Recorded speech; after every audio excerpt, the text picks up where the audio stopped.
now, from the largest studio ever constructed, it's The Truman Show! Yeah! Good morning! Good morning. Oh, and in case I don't see you, good afternoon, good evening, and good night. What if? No scripts, no cue cards. Morning, Spencer. How's it going? How many cameras you got there in that town? 5,000. I believe Truman is the first child to have been legally adopted by a corporation. That's correct. Brilliant. What if everyone you knew was pretending? Hi, honey. Look what I got at the checkout.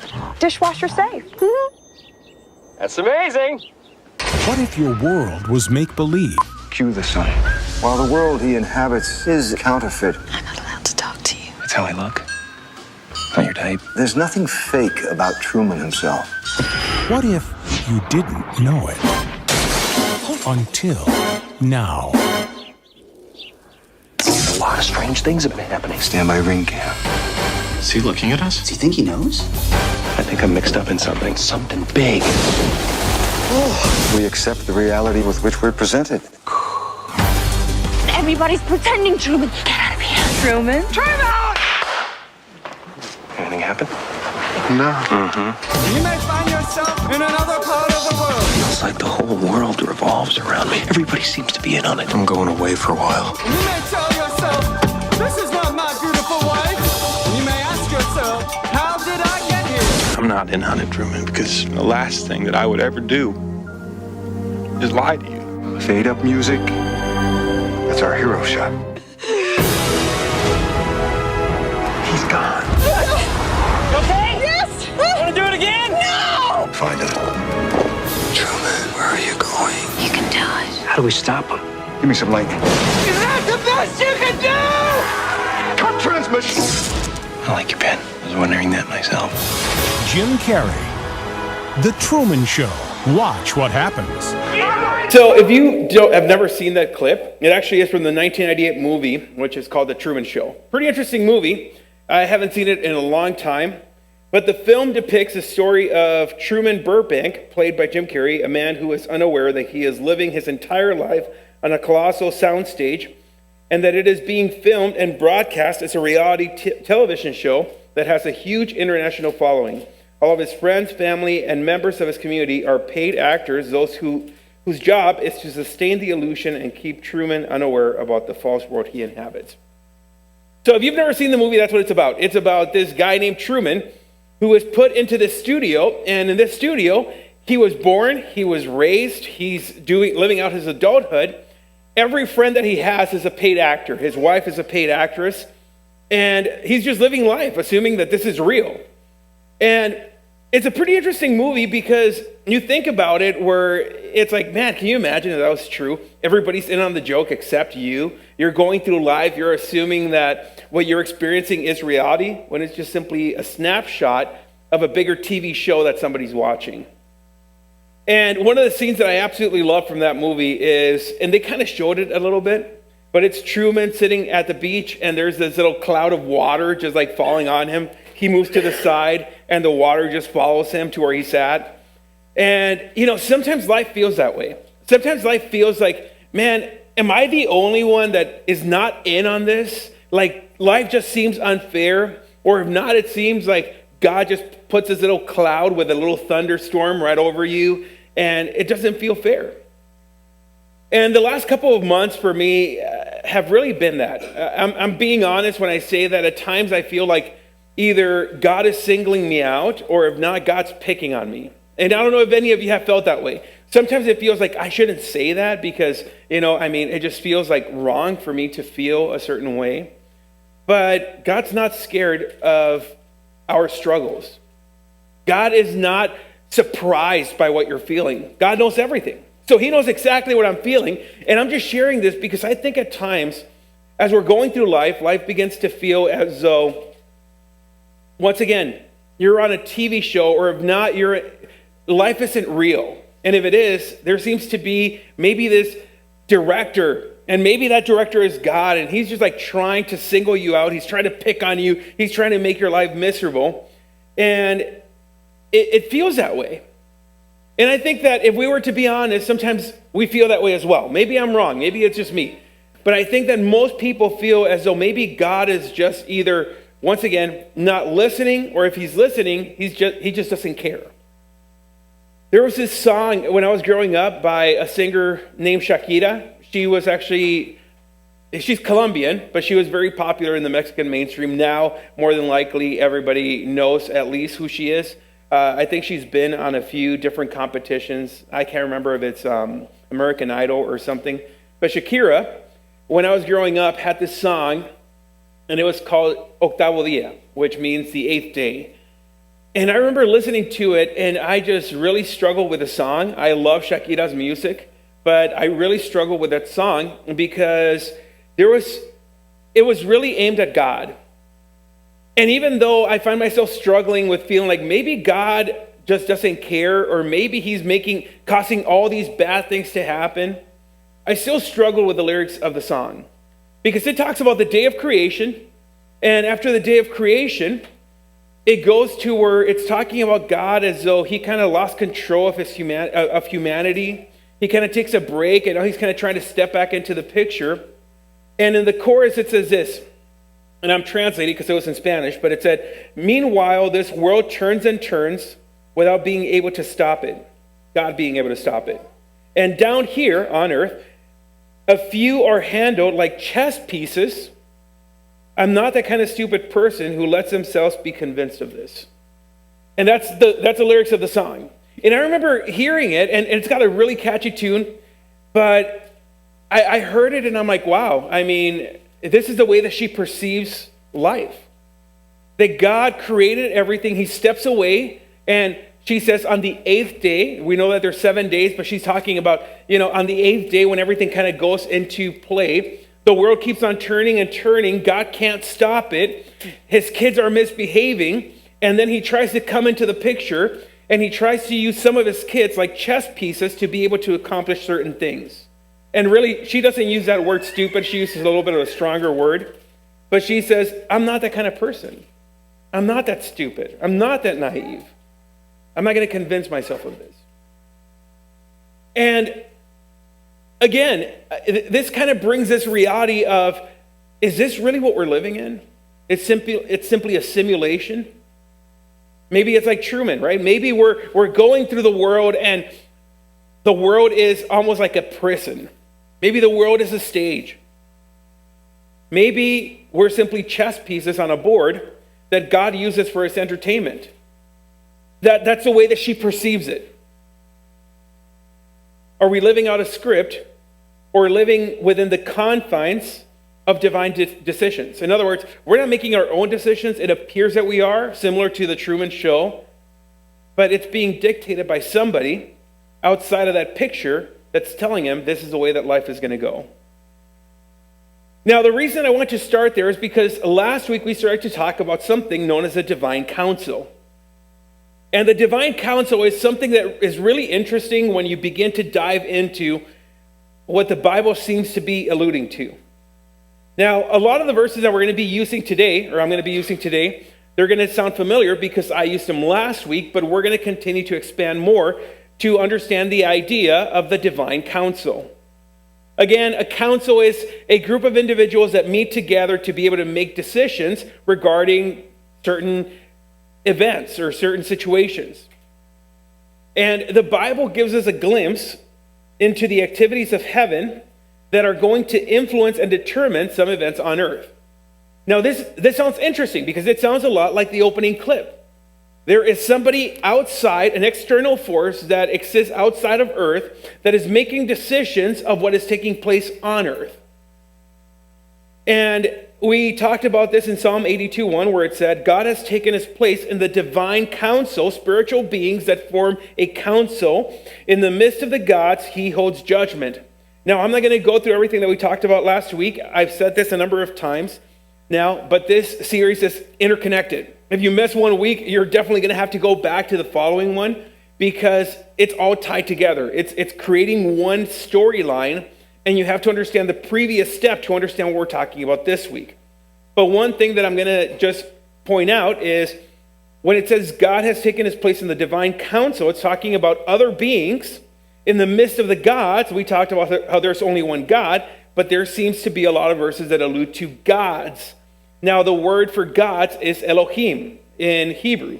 Now, Elohim is, once again, a divine being. It's not saying God. It's not revealing his attributes. It's revealing God's.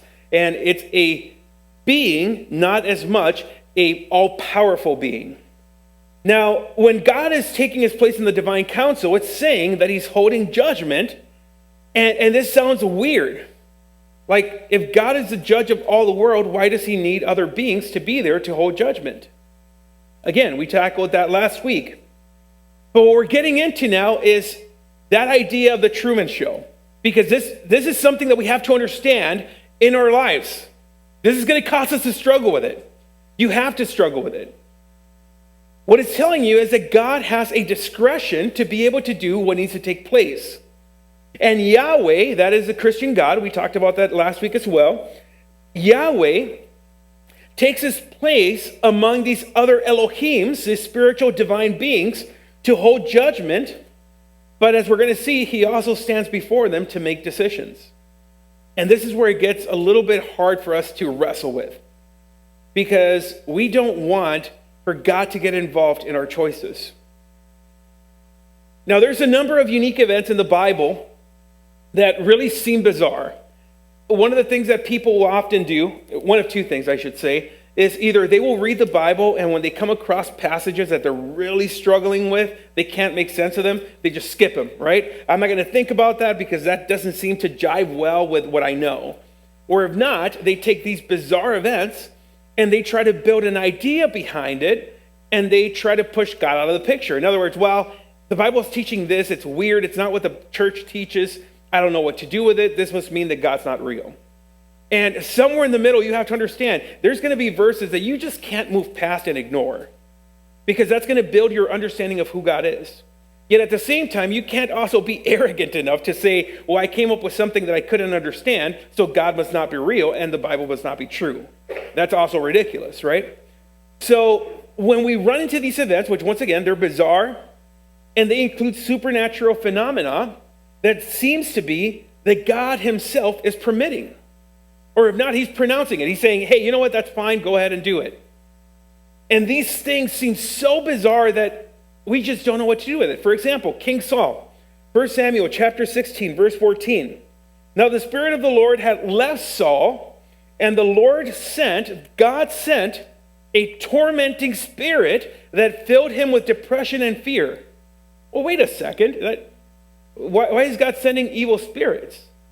This doesn't seem to reconcile with what we know. Now, once again, what's happening there? The Spirit of the Lord, the Holy Spirit, has left Saul, which we understand in the Old Testament that took place. We see it with Samson as well. The Spirit departs from Saul, and the Lord sends a tormenting spirit and filled him with depression and fear. This is an unclean spirit. Now, this is really interesting because it could help us go in many ways, but I'm going to try to keep it central to what it's saying.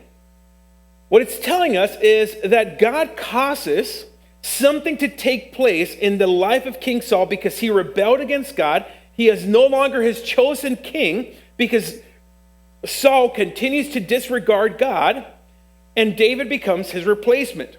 Now, what's interesting about this is we're not going to dive too deep into it, but what's interesting is because of this, King David becomes a musician that's going to come in and he's going to play the harp for King Saul so that this tormenting spirit can leave him. Now, I think this is kind of cool because when you think about it, it's telling you that he has this tormenting spirit and it gives you two things that take place, depression and fear. King Saul comes in, plays music, and it seems that music seems to be that comforting pacifier for him. And God is using King David to kind of put him in position to take the position of king. So you're seeing that God is allowing these things to take place, but that just doesn't seem very fair.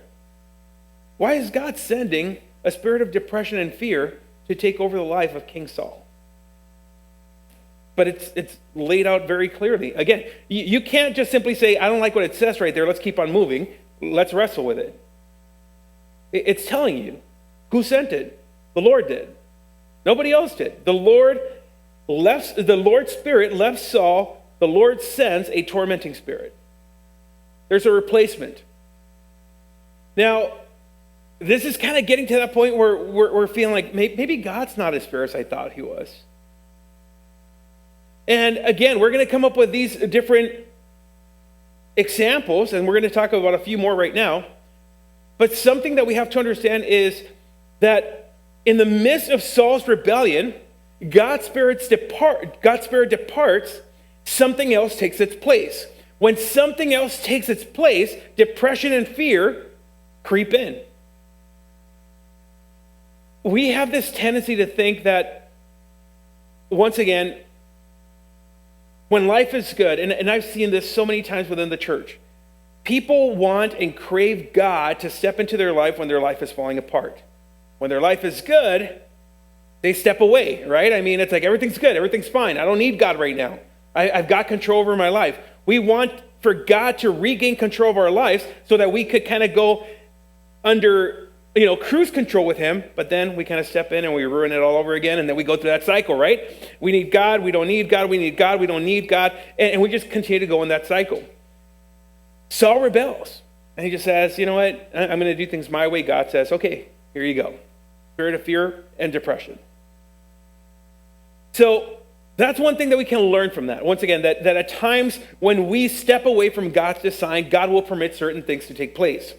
Now here's a second example that we get.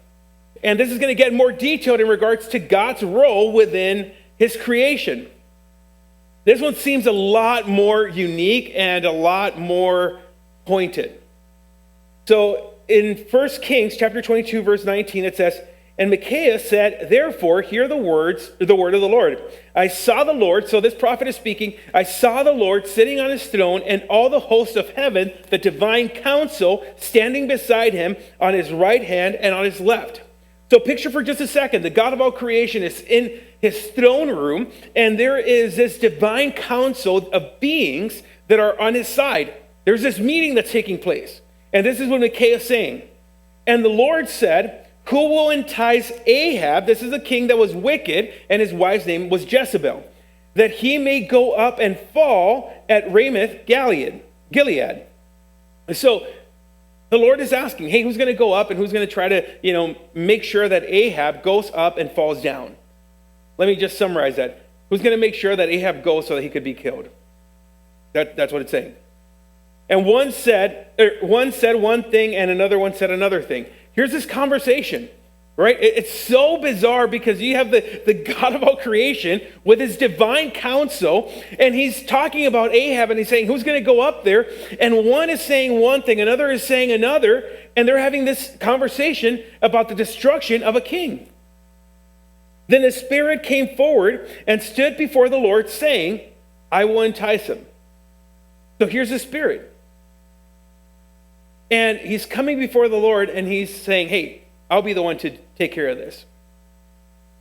Are you seeing that there's a lot more taking place behind the curtain that we're not seeing? We're going to see that King Ahab dies, but we don't know how it got there until this is revealed for us. Verse 22, "And the Lord said to him, by what means?" He's asking the Spirit. And once again, this is presenting a lot of questions. Wait, why is God asking by what means when he's all-knowing? It doesn't seem to make sense. "And he said," this is the Spirit, "I will go out and I will be a lying spirit in the mouth of all his prophets." And he said, "You are to entice him." And he said, "You are to entice him and you shall succeed. Go out and do so." There's a lot of stuff that's going on there. For one, I mean, once again, hey, how are you going to accomplish this? This is what the Lord is asking him. Is it because God is not knowing? No. We're gonna wrap it up as to why God even has a council to begin with when he has full authority, full power, and he's able to accomplish this without them. But again, he tells them, okay, go out, you're gonna succeed, you're gonna do exactly that, entice him.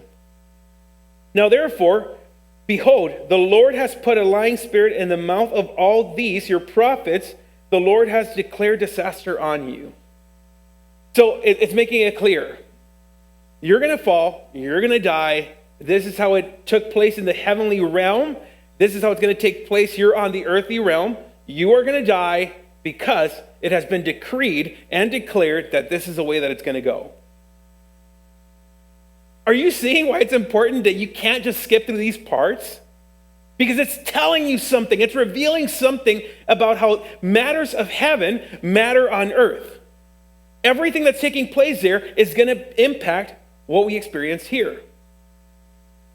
Yahweh is very much involved in earthly matters. He's there.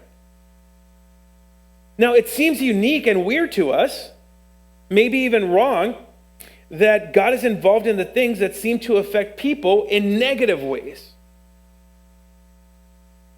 And you have to remember, for one, King Ahab was not a good person. He was an evil person. As a matter of fact, I love history. I've talked about history many times, but let's just put it into perspective.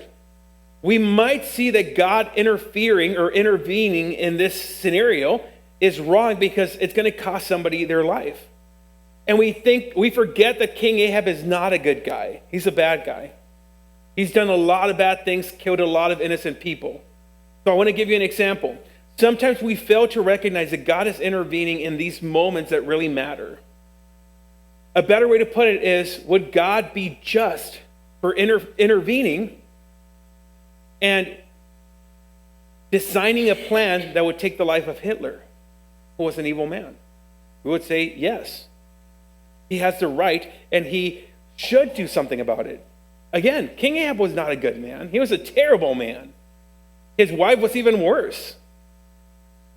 So again, these things bother us because we're just seeing them in the context of humanity without understanding justice. And understand that God, in his sovereignty, is working alongside these divine beings, this divine counsel, for the purpose of accomplishing his will. And we don't understand that. We want to live in such a way that we have no boundaries. We could just do whatever we want, whenever we want to, without any consequence. But again, we see situations where God is doing something for the purpose of accomplishing his will. He does this in the life of Paul. Even though I have received such wonderful revelations from God, this is Paul speaking, so to keep me from becoming proud, I was given a thorn in my flesh, a messenger from Satan to torment me and keep me from becoming proud. Now, we don't know exactly what was going on. We just know that Paul had something, and it says right here, 3 different times I begged the Lord to take it away. So here's a couple of things. There is a thorn on his flesh. There is a spirit that is creating anguish in Paul. 3 different times he's asking, please take it away, please take it away. And here's what happens. Each time the Lord said, my grace is all you need. My power works best in weakness. So now I am glad to boast about my weaknesses so that the power of Christ can work through me. That's why I take pleasure in my weakness and in the insults, hardships, persecution, and troubles that I suffer for Christ. For when I am weak, then I am strong. Okay, let's put it into perspective. Again, there seems to be something that God is doing and God is permitting to take place in the life of Paul. And Paul says, hey, to prevent me from becoming prideful, God has allowed this thorn in my flesh, this spirit, this thing that is happening, so that I don't get to the point where I feel like I don't need God. Let me just say this. The church needs more of this. Because if the church gets more thorns in the flesh, they'll actually rely on Jesus more. And it's good. It's good that God does this. We don't see it as good, but God in his sovereignty is allowing things to take place in his life so that he doesn't become prideful, so that he doesn't become arrogant. And again, if you go back to that verse, what does it say? To keep me from becoming proud, I was given a thorn in my flesh, a messenger from Satan to torment me and keep me from becoming proud. Now, there are a few different people that believe that maybe what was taking place there is that Paul was struggling with the fact that Stephen had been martyred and he had taken part in his death. So now imagine you have a tormenting conscience because you killed somebody from the church that once you were against and now you are for. So it's possible that that's the case. Regardless, Paul's saying, hey, there's something going on, and you can just feel it. It's causing anguish, maybe distress, depression, whatever it is. And he's just saying, but God allowed this to take place. Now we have three instances. We have Saul, who's depressed and fearful because God sent a tormenting spirit. We have Ahab, who is going to get killed because God has permitted for a spirit to go and deceive prophets so that he feels confident about going into this war. And now you have Paul, who again has a tormenting spirit, a thorn in his flesh, that is there to help him from not becoming proud. Or from becoming proud. Are you seeing how our lives are impacted by the supernatural? And yet we look at those passages and we just simply either take it as it is and just ignore it, or if not, we just don't know what to do with them.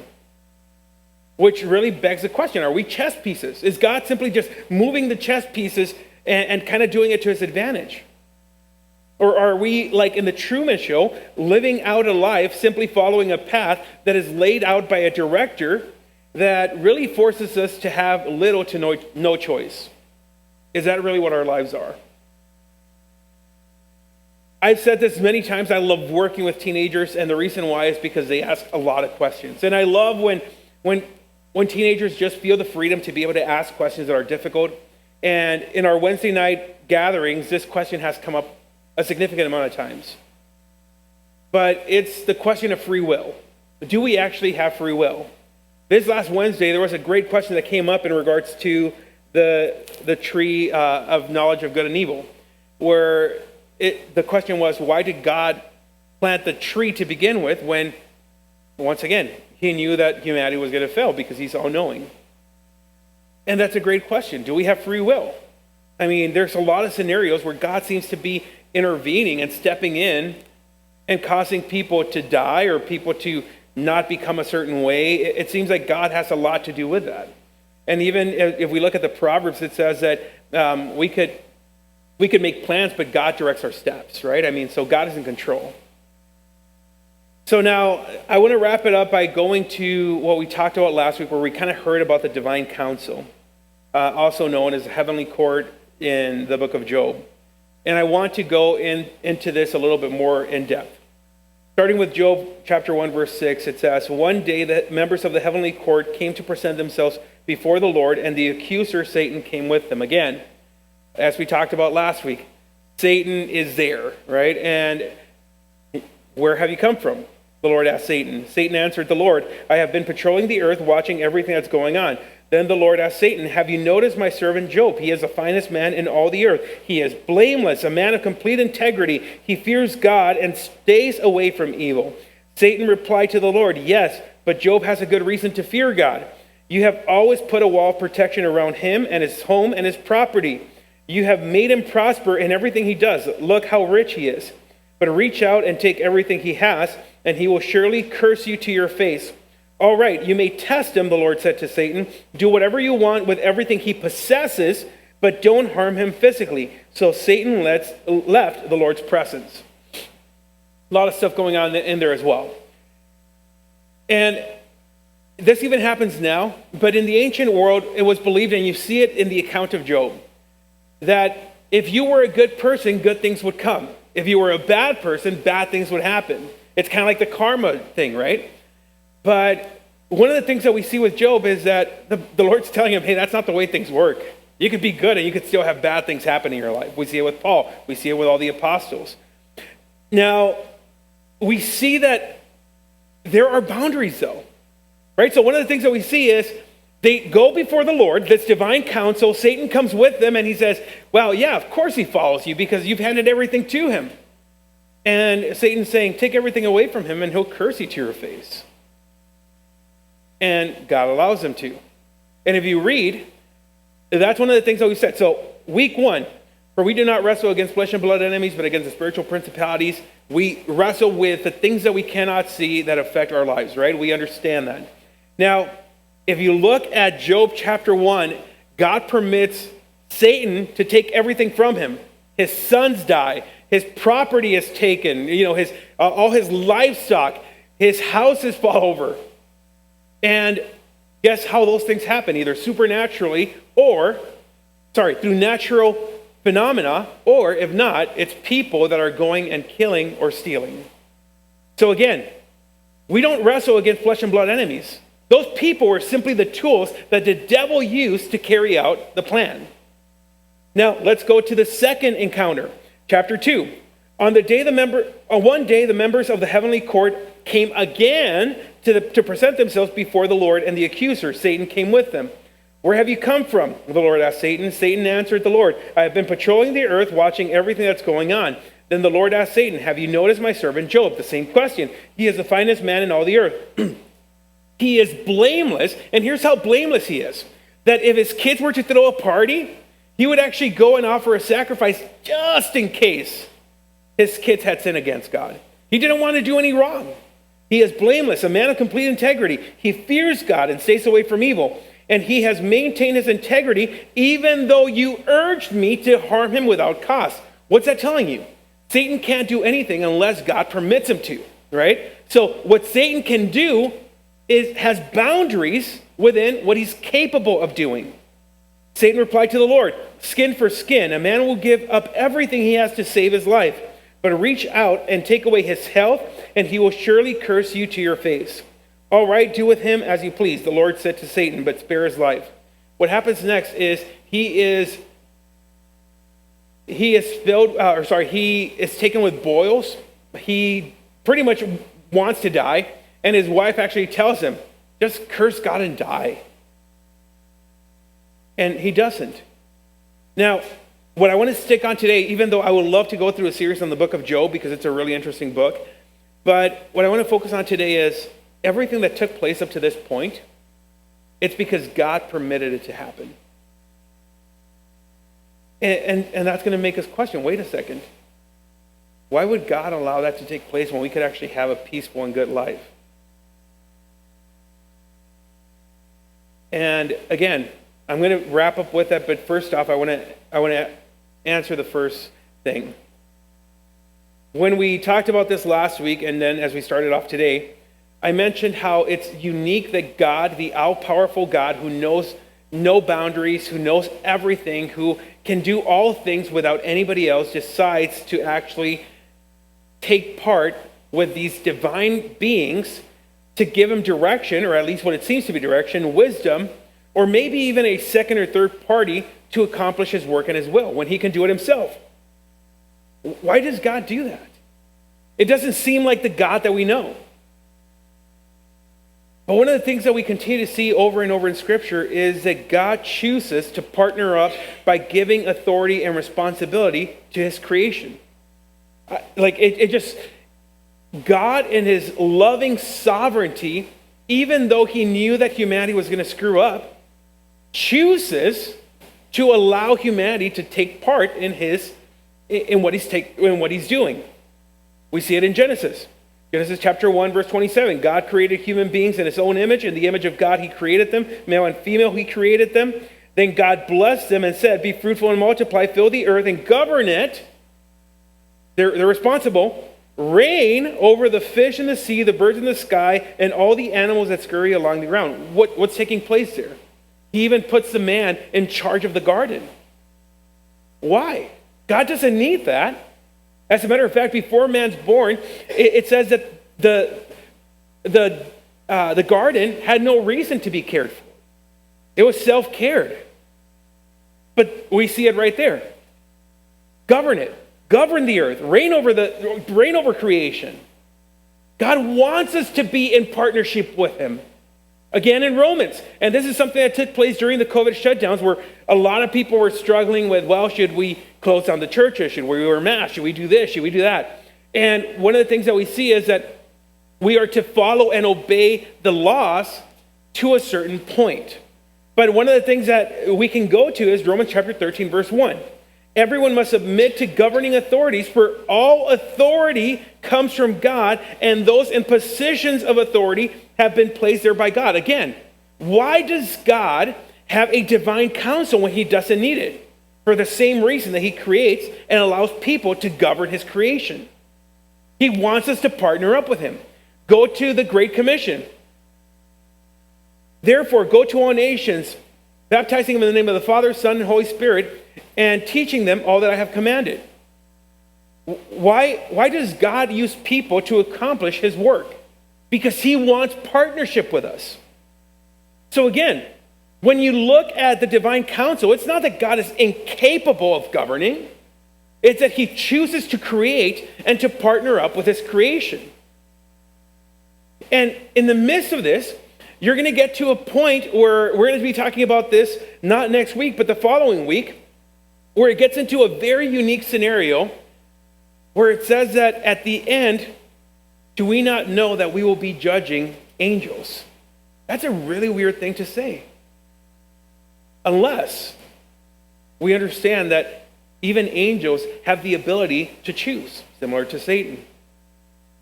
And what is taking place is God is permitting, similar to what takes place on earth, you have free will, but at the same time, there are points where God is going to step in and he's going to intervene to accomplish his purpose. That doesn't take your choice away. Every day you make choices. Every day I make choices. And another great question that was asked at youth group, like I said, I brag about youth group because I love the questions that they ask, but it was regarding Judas, so here's the guy that's going to betray Jesus, and he was picked for that position. Well, why is he going to get, is he going to go to hell for something that he was chosen to do? But yet, if you look at everything leading up to it, or even Pharaoh in the Old Testament, their hearts were already hardened. God simply uses that vessel to accomplish his purpose. Every day, you and I are making choices. And now, we're making choices, and it's either for God's will to be accomplished. That's part of the Lord's Prayer, right? Our Father who art in heaven, hallowed be thy name. Thy will be done on earth as it is in heaven. And we're either asking for God's will to be done, or if not, we're trying to live apart from God's will. It's one or the other. Now, those choices ultimately are going to lead to a point where God may intervene in our lives because we've already pretty much seared our conscience, and we're kind of going to do whatever we want anyways. So God's going to accomplish his purpose. But God, in his sovereignty and his desire to save and to judge at times and to produce holiness, he does intervene in the affairs of humans. And the reason why is to produce the best possible outcome according to his will. I said this time and time again as well. God is not here to make you happy. He's here to make you holy. That's his desire.